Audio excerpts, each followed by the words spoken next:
오늘 다음 주 사사기를 살펴보면 사사들을 대략 한 번쯤은 훑어볼 것 같습니다. 오늘은 사사기 16장 26절에서 31절까지의 말씀입니다.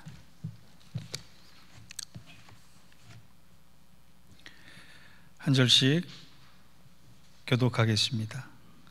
삼손이 자기 손을 붙든 소년에게 이르되 나에게 이 집을 버틴 기둥을 찾아 그것을 의지하게 하라 하니라. 그 집에는 남녀가 가득하니 블레셋 모든 방백들도 거기에 있고 지붕에 있는 남녀도 3,000명가량이라. 다 삼손이 제주 부리는 것을 보더라. 삼손이 여호와께 부르짖어 이르되 주 여호와여 구하옵나니 나를 생각하옵소서. 하나님이여 구하옵나니 이번만 나를 강하게 하사 나의 두 눈을 뺀 블레셋 사람에게 원수를 단번에 갚게 하옵소서 하고, 삼손이 집을 버틴 두 기둥 가운데 하나는 왼손으로 하나는 오른손으로 껴 의지하고, 삼손이 이르되 블레셋 사람과 함께 죽기를 원하노라 하고 힘을 다하여 몸을 굽히매 그 집이 곧 무너져 그 안에 있는 모든 방백들과 온 백성에게 덮이니 삼손이 죽을 때 죽인 자가 살았을 때 죽인 자보다 더욱 많았더라. 그의 형제와 아버지의 온 집이 다 내려가서 그의 시체를 가지고 올라가서 소라와 에스라엘 사이 그의 아버지 마노아의 장사 삼손이 이스라엘의 사사로 20년 동안 지냈더라. 아멘. 이는 하나님 말씀입니다. 우리가 살펴보고 있는 사사 시대란 하나님을 인정하지 않는 사람들이 살았던 시대입니다. 또 하나님을 모르는 세대들이 주류가 된 세상이기도 합니다. 그래서 성경은 이 상태를 각자 자기 소견이 옳은 대로 행하더라, 이렇게 사사시대의 대표적 성구로 표현하는 것입니다. 저는 오늘 우리가 사는 시대가 구약 사사기 시대와 별반 다르지 않다, 그렇게 생각을 합니다. 왜냐하면 하나님 교회 안과 밖으로 하나님을 모르는 세대들이 넘쳐나고 하나님을 인정하지 않는 사람들이 늘어나기 때문에 그렇습니다. 그럼에도 불구하고 하나님은 성경에서 보듯이 사람들에 대한 애정을 끊지 않으시고, 한 사람이라도 너무 고통스러워서 못 살겠으니 하나님 구원해 주십시오라고 기도할 때 하나님은 사사들을 세우시고 그 사사들을 통해 그 시대의 아픔을 구원해 주셨습니다. 그 사사로 부름받은 사람의 마지막이 오늘 우리가 살펴볼 삼손이라는 사사입니다. 제가 어렸을 때 삼손에 대한 설교를 들으면 주로 대부분 이런 내용들이었습니다. 크리스찬 남성들은 힘 조심해라, 술 조심해라, 여자 조심해라, 유혹 조심해라, 뭐 이런 단순한 교훈이었어요. 그래서 삼손이라는 사람을 생각할 때 이미지가 굉장히 부정적입니다. 저는 성지순례 가서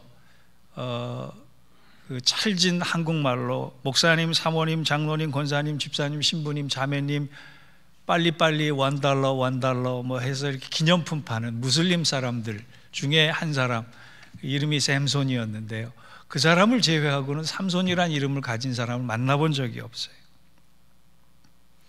우리는 그와 같이 살면 안 되는, 그는 실패의 전형인 것처럼 여기는 사사입니다.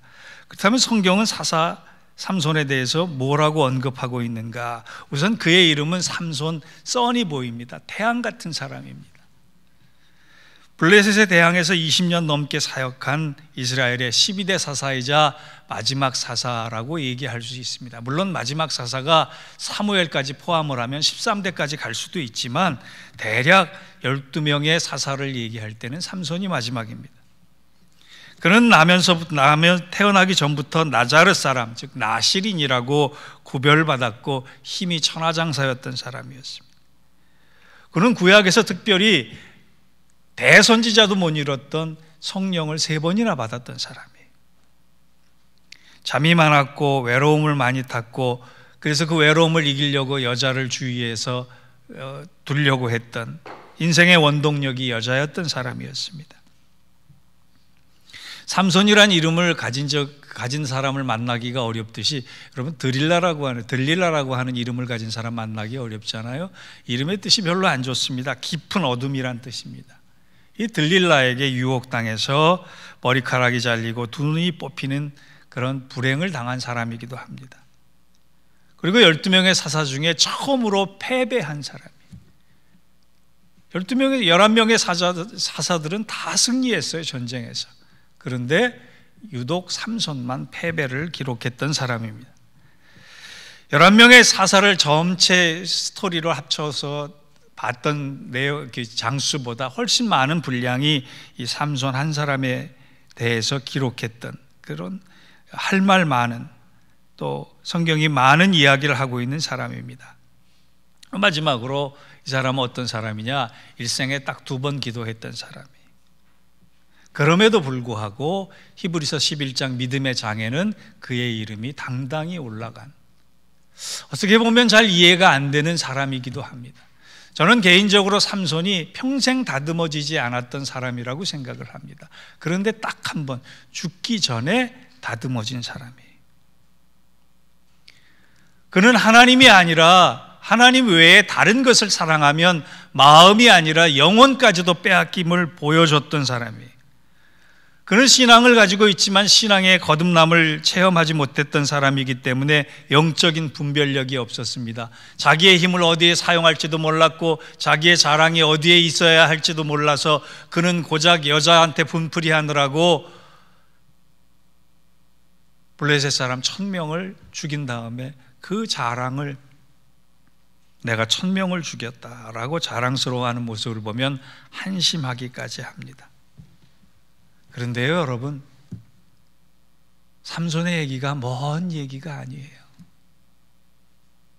삼손처럼 살았던 사람들이, 살고 있는 사람들이, 살아갈 사람들이 바로 우리라는 얘기. 평생 예수를 믿어도 다듬어지지 않고 세상에 온통 영혼까지 빼앗기고 살고 영적 분별력이 없어 성숙하지 못한 모습 그대로 살고 있으며 우리의 자랑을 기껏 썩어질 것으로 전부인 것처럼 여기며 사는 모습이 삼손과 다를 바 없다라고 하는 거예요. 그런데 하나님은 은혜를 베푸셔서 그를 히브리서 11장 믿음의 장에 당당히 삼손의 믿음을 본받아라, 그렇게 말씀하고 계세요. 여러분, 이게 무슨 뜻입니까? 사람들에게 부정적이고 실패한 사람이고 믿음의 길에서 잘못한 사람인데도 불구하고 하나님이 은혜를 주셔서 그의 이름을, 그의 믿음을 본받아라 라고 했던 것은 다른 게 아니에요. 그의 마지막 모습 때문에 그렇습니다. 평생을 잘못 믿었다가 한 번 다듬어져서 예수 제대로 믿고 하나님 제대로 믿었더니 하나님 그거 인정하시고 하나님 그거 품으셨다라고 하는 거예요. 하나님이 평생을 하나님과 상관없이 살았던, 하나님의 부르심을 받은 사사, 그 사람을 마지막까지 놓지 않으시고 마지막에 기회를 한 번 더 주셔서 그를 품으셨던 스토리를 통해서 우리도 2가지 교훈을 좀 받기를 원합니다. 첫째, 우리는 기도할 수 있는 기회가 마지막 순간까지 열려있는 사람이라는 거예요. 어떤 모임에 갔더니요, 어느 목사님이 자기 자신을 소개하는데 저는 아무개 목사이고 빌어먹는 사람입니다, 그렇게 얘기를 하더라고요. 순간 저는 알아듣고 아주 탄성을 했어요. 격하게 동의를 했어요. 목사의 부정적인 이미지, 공짜 좋아하는 이미지, 가난한 이미지가 아니에요. 빈다, 기도한다라고 하는 뜻이. 목사는 기도하는 사람, 하나님 앞에 비는 사람, 그래서 빌어먹는 사람이라고 얘기를 하는데 그 사람 참 멋있게 보였더라고요.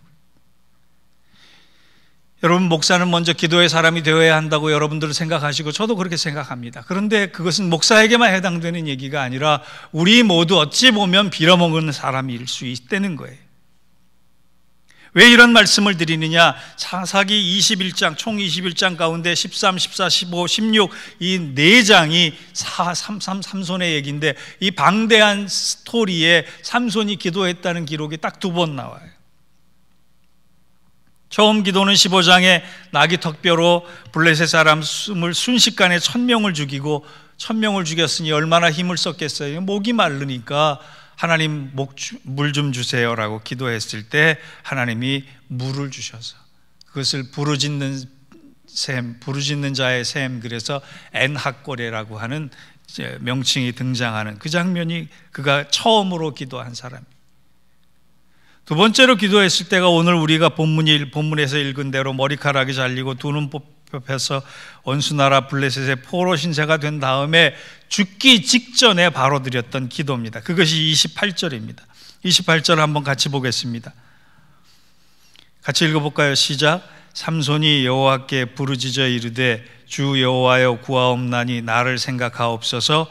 하나님이여 구하옵나니 이번만 나를 강하게 하사 나의 두 눈을 뺀 블레셋 사람에게 원수를 단번에 갚게 하옵소서. 여러분, 우리가 이 장면을 통해서 하나님은 삼손의 두 번에 걸친 기도, 두 번밖에 드리지 않는 기도를 외면치 않으시고 응답하셨다라고 하는 대목에 대해서 은혜 받을 수 있어요.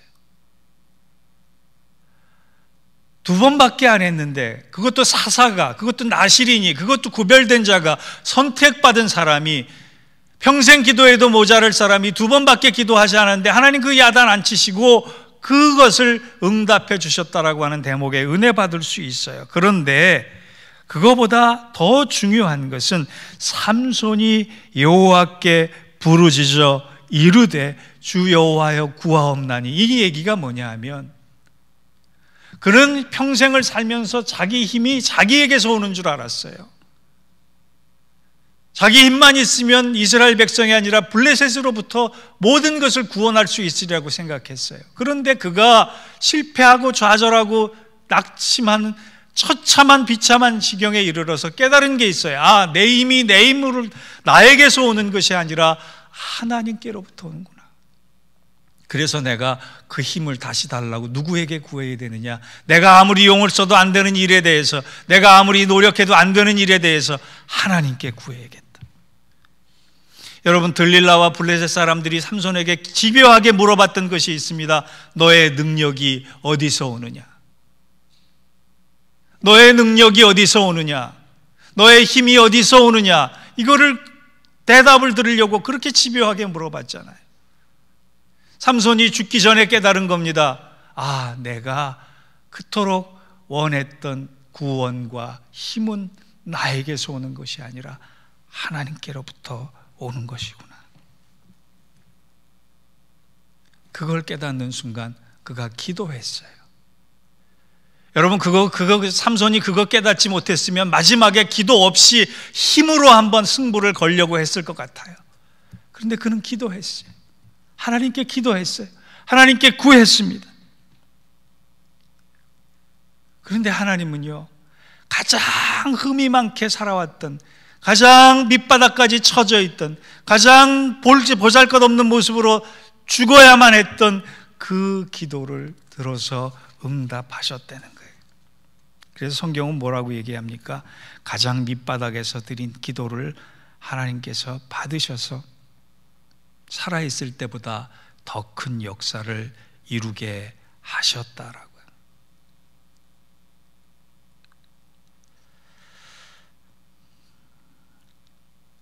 제가 설교를 준비하면서 내 기도 제목을 한번 좀 바꿔야겠다라고 생각을 했습니다. 저는 사실 요즘 들어서 죽음에 대해서 기도를 할 때 하나님 잘 살다 죽게 해주세요 라고 하는 기도도 하지만 하나님 이왕이면 고통 없이 죽게 해주세요 라고 기도까지 했습니다. 그런데 거기에 한 가지를 더 해야겠다라고 하는 생각을 했습니다. 하나님, 제가 죽기 전까지 맑은 정신으로 기도하다가 하나님 품에 안기게 해주세요. 그렇게 기도해야겠다라고 생각을 했습니다. 여러분, 올 1년을 어떻게 살아오셨습니까? 일생을 어떻게 살아오셨습니까? 삼손처럼 하나님 없는 것처럼 살았을지라도 삼손이 마지막에 가장 처참하고 비참한 상태에서 드린 기도를 하나님이 받으셨듯이 우리가 아무리 큰 실패자라고 할지라도, 잘못 살아왔다라고 할지라도 전심을 다해 드리는 하나님을 향한 기도는 하나님 외면치 않으신다. 그거 잊지 마시고 인생의 마지막인 것처럼 한날 한날을 맑은 정신으로, 분별 있는 정신으로, 하나님 신뢰하는 정신으로, 하나님 사랑하는 정신으로 기도할 수 있는 저와 여러분 되시기를 바랍니다. 그러면 하나님이 일으켜 세워주세요. 그럼 하나님이 힘 주시는 거예요. 그럼 하나님이 싸워야 될 목적과 싸워야 될 일들을 분명히 보여주시고 이기게 하시는 것입니다. 그 은혜와 축복이 우리 모두에게 임하기를 주의 이름으로 축원합니다. 두 번째, 오늘 본문을 통해 깨달은 것은요, 기도의 사람이 되기 위해서 영적인 잠에서 속히 깨어나야 하는 것입니다. 어떤 성도가 주일날 예배를 드리고 나면 집에 가서 잠을 못 이룬다는 소문이 났어요. 그래서 사람들이 생각하기에 저분은 말씀을 받아서 그 말씀이 속에서 요동치기 때문에 그 말씀 때문에 잠을 못 이루는구나 해서 목사님도 광고 시간에 설교 듣고 잠을 못 이룰 정도로 믿음 좋은 집사님이 계시다라고 칭찬을 했다 그래요. 근데 집에서는 얘기가 좀 달랐습니다. 아내 되는 집사님이 뭐라고 했느냐, 당신 설교 시간만 되면 자고 오는데 저녁에 잠이 오냐라고 얘기를 했대요. 여러분, 저는 세상에 부러운 사람 중에 한 사람이 머리를 벽에만 대면 잠자는 사람, 참 부럽습니다. 아마 삼손이 그랬던 것 같아요. 삼손은 잠이 참 많았던 사람입니다. 틈만 나면 자려고 했습니다. 그 이유가 힘 때문인지 괴로움을 잊기 때문인지 모르겠지만 하여간 그는 결박을 당하고 3번이나 결박을 당하는데도 모를 정도로 잠이 많았던 사람이고 깊은 잠을 잤던 사람입니다. 그런데 성경은 그의 힘과 잠을 연결하는 것이 아니라 그의 잠을 영적인 잠으로 해석을 합니다. 그가 잠을 잤다라고 하는 건 잠을 자는 순간에도 하나님을 의식하는 것이 아니라 잠을 자든 잠을 자지 않던 더 깊은 잠을 자는 순간에 영적으로 하나님과 멀어져 있는 상황을 얘기하는 겁니다. 코로나 기간을 거치면서 목회자의 한 사람으로서 처절하게 제가 아파하는 부분 중에 하나가 교회들이 잠들어 간다는 거예요. 아무리 하나님이 꼬집고 깨우려고 해도 모르는 채하고 외면하고 잠들어 가는 거예요. 여러분, 영적인 잠이 들었다라고 하는 건 다른 말로 뭔 얘기를 하는 거냐 하면 사명을 놓쳤다라고 하는 것과 똑같은 말입니다. 소명이란 하나님이 나를 부르신 것을 아는 것입니다. 사명이란 하나님이 내게 무엇을 왜 명령하시는가를 아는 것입니다. 우리에겐 소명만 있는 것이 아니라 사명도 있어야 되는 거예요. 영적인 잠을 잔다라고 하는 것은 그 소명은 있는데 사명의 자리에 서 있지 않다는 것입니다. 내가 이룰 사명을 외면하고 있고 내가 이룰 사명을 돌아보지 않는 것이에요. 삼손이 평생 놓쳤던 것은 왜 잠을 잤느냐? 그가 부름받았던 사명을 놓쳤기 때문에 그렇습니다. 하나님은 저와 여러분이 왜 부름받아야 하는지를 여러 가지 사인을 주시면서 알게 하셨는데 그거 외면하기 때문에, 그거 모른 채 하기 때문에, 그거 아는 채 하기 때문에 영적으로 자꾸 잠을 자는 겁니다.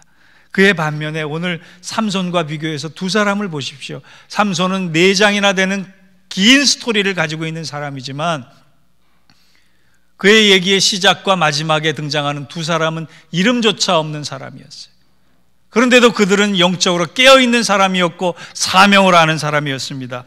여러분, 무명의 사람 두 사람이 누군지 아십니까? 한 사람은 삼손의 어머니입니다. 성경에는 삼손의 아버지가 마노아다라고 하는 것을 기록했지만 어머니의 이름은 기록하지 않았어요.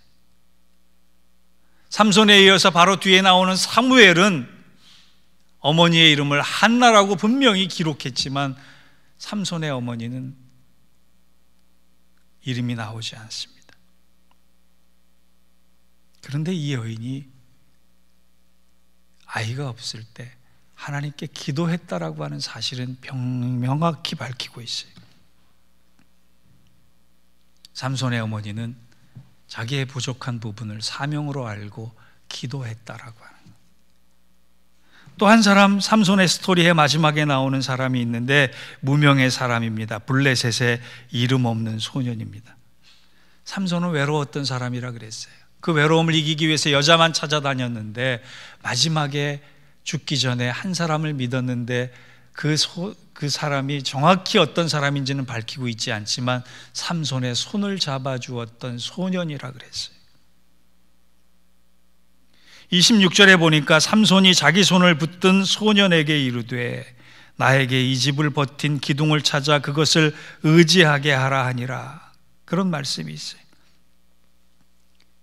소년이 누군지는 모르지만 이름이 나와 있지는 않지만 삼손을 도와주려고 했던 것이고 삼손은 믿었기에 그를 의지하며 자기의 손을 맡겼던 사람이에요. 만약에 이 소년이 삼손을 배반하고 블레셋의 군인들에게 삼손을 인도했다면 마지막이 어땠을까요? 삼손은 더 비참하게 죽었을 거예요. 그런데 군사 앞으로 인도하지 않고 삼손의 부탁대로 기둥으로 인도해 줬습니다. 그의 이름은 나와 있지 않지만, 그 소년의 이름은 기록되어 있지 않지만 삼손을 도와 하나님의 부르심 속에 그가 왜 살았는지를 분명히 사명 가운데 행했던 소년입니다. 여러분, 우리가 삼손만 되려고 해서는 안 돼요. 무명 없는 사명 속에 분명히 자기 할 일을 깨달은 삼손의 어머니가 되어야 하고, 이름이 밝혀지지 않는 연약한 소년이 되어야 합니다.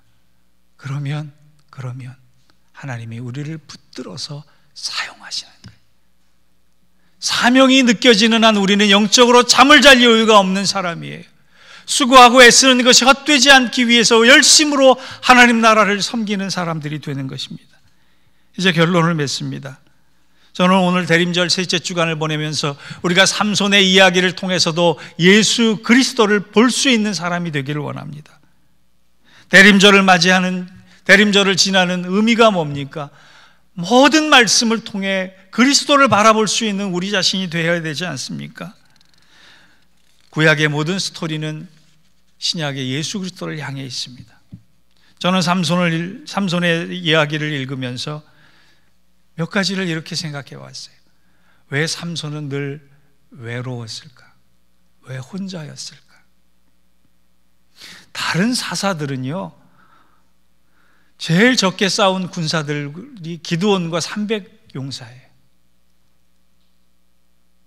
아주 적은 군사들과 함께 싸웠지만 기드온은 혼자 싸우지 않았어요.